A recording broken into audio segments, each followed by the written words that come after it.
Lauku ciematam raksturīgu ainavu uz Svitenes pagastā pārtrauc nulle uzbūvētā sporta arēna. Kasparam, kurš pirms 6 gadiem nodibināja jauniešu biedrību, lai mainītu attieksmi pret sportu novadā, tas ir sen gaidīts sapņu piepildījums. Galvenokārt, lai vieglāk varētu norganizēt tradicionālos hokeja mačus, tomēr tukša arēna nestāvēšot arī citos gadu laikos.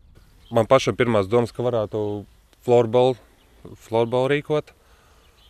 Kaut kādus mazos futbola turnīriņus, basketbolu, tā kā no biedrības puses, nevis no domas. 126 000 eiro vērtais projekts novada mazākajā pagastā Svitenē īstenots arī tāpēc, ka šeit joprojām darbojas Pilsrundāles vidusskolas filiāli un skolēni multifunkcionālo laukumu varēšot izmantot sporta stundās. Šobrīd esošās sporta iespējas iespējams īstenot Svitenes parkā, kur ir noasfaltēts laukums, bet, diemžēl, ņemot vērā, ka Svitenes muiža un muižas parks ir aizsargājams objekts no kultūras pieminekļiem, tad arī mēs nevaram veikt šeit nekādus uzlabojumus. Tie svitenieki, kam sportošana nešķiet prioritāte, gan uzskata, ka pašvaldības daļu nedaudz vairāk kā 80 000 eiro liederīgāk būtu bijis izmantot ceļa remontā uz novada centru. Domē skaidro, ka atrisināšot arī šo problēmu un pašreiz jau esot izsludināts iepirkums.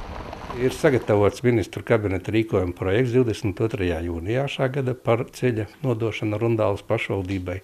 Ceru, ka tuvākajās valdības sēdēs tas arī tiks pieņemts. Bet kā tad iznāk šobrīd jūs esat izsludinājuši iepirkumu uz ceļu, kas nepieder jums? Jā, tieši tā, lai mēs nezaudētu laiku.